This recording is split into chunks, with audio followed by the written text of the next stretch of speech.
चलिए आज उस ऐतिहासिक अदालती लड़ाई की कहानी को समझते हैं जिसने दुनिया की सबसे पुरानी पर्वत श्रृंखलाओं में से एक हमारी अरावली को बचाया। ये सिर्फ एक फैसले की कहानी नहीं है, ये हमारे पर्यावरण और हमारे भविष्य को बचाने की कहानी है। तो कहानी की शुरुआत होती है एक बहुत बड़े खतरे से। पहले ये समझना जरूरी है कि आखिर मामला इतना गंभीर हो कैसे गया था कि देश की सबसे बड़ी अदालत सुप्रीम कोर्ट को इसमें दखल देना पड़ा। इस पूरी सिचुएशन की गंभीरता को बस एक लाइन में समझा जा सकता है। ये पहाड़ियां हिमालय से भी पुरानी हैं और उन्हें नष्ट किया जा रहा था। जरा सोचिए, जो पर्वत श्रृंखला करोड़ों सालों से खड़ी है वो हमारी ही आंखों के सामने खत्म हो रही थी। और देखिए, ये सिर्फ पत्थर के पहाड़ नहीं है। अरावली रेंज तो उत्तर भारत के लिए कुदरती दीवार की तरह काम करती है। ये थार रेगिस्तान को आगे बढ़ने से रोकती है। मतलब ये एक बहुत ही जरूरी इकोलॉजिकल बैरियर है जो पूरे इलाके के मौसम और पर्यावरण का बैलेंस बनाए रखता है। तो फिर असल में खतरा था क्या? खतरा था अवैध खनन से, बिना किसी रोक टोक के चल रहे कंस्ट्रक्शन से। और इन सब का नतीजा, इस प्राचीन इकोसिस्टम का दम घुट रहा था। पहाड़ों को अंदर से खोखला किया जा रहा था, और वो भी बस कुछ लोगों के मुनाफे के लिए। जब हालात बिल्कुल बेकाबू होने लगे और प्रकृति की इस चीख को हर तरफ से अनसुना किया जा रहा था, तब इस मामले को देश की सबसे बड़ी अदालत के दरवाजे पर ले जाया गया। ये ऐतिहासिक केस था एमसी मेहता बनाम भारत संघ। असल में ये एक जनहित याचिका थी जो इन बेजुबान पहाड़ियों की आवाज बनकर सुप्रीम कोर्ट तक पहुंची। इस केस का जो मूल मुद्दा था वो समझने वाला है। एक तरफ तो सीधी कानूनी चुनौती थी कि भाई बिना एनवायरमेंटल क्लियरेंस के माइनिंग कैसे हो सकती है, और दूसरी तरफ था इसका दायरा जो छोटा मोटा नहीं था। हरियाणा, राजस्थान से लेकर एनसीआर तक फैली पूरी की पूरी अरावली रेंज इसकी जद में थी।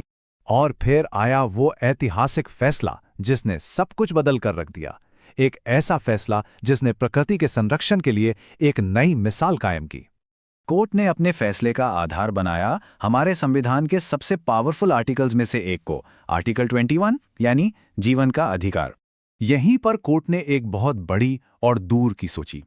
उन्होंने कहा कि जीवन के अधिकार का मतलब सिर्फ सांस लेना नहीं है। एक साफ सुथरा और स्वस्थ पर्यावरण भी इसी अधिकार का एक जरूरी हिस्सा है। इसके बिना सही मायनों में जीवन जीवन ही नहीं है।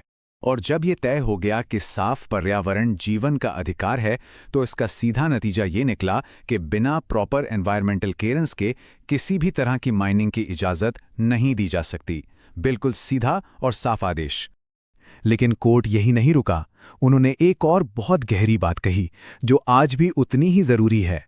विकास प्रकृति की कीमत पर नहीं हो सकता। ये इस पूरे फैसले का सबसे बड़ा संदेश था। तो चलिए अब देखते हैं कि कोर्ट ने सिर्फ सिद्धांत ही नहीं दिए, बल्कि जमीन पर असल बदलाव लाने के लिए कुछ बहुत ही ठोस और कड़े आदेश भी जारी किए। कोर्ट के निर्देश एकदम क्लियर थे। पहला, अरावली में जितनी भी अवैध खदानें चल रही हैं उन्हें फौरन बंद किया जाए। और दूसरा, सभी राज्य सरकारों की ये जिम्मेदारी है कि वो इस रेंज की सुरक्षा करें और जो भी नुकसान हुआ है उसकी भरपाई करें। ये पूरा मामला और ये फैसला हम एक बहुत ही बुनियादी सवाल पर सोचने को मजबूर करता है, और वो सवाल है विकास बनाम विनाश का। आखिर विकास का असली मतलब है क्या? क्या सिर्फ सड़कें, बिल्डिंग्स और फैक्ट्रियां बना देना ही विकास है, या फिर हमारी कुदरती विरासत को बचाकर रखना भी विकास का ही एक अटूट हिस्सा है? ये एक ऐसा सवाल है जिस पर हम सबको सोचना होगा। और शायद इस पूरी बहस का सबसे अच्छा जवाब खुद सुप्रीम कोर्ट के ही शब्दों में छिपा है। विकास महत्वपूर्ण है, लेकिन विनाश विकास नहीं है। ये एक ऐसी लाइन है जिसे तरक्की की राह पर चलते हुए हमें हमेशा याद रखना चाहिए।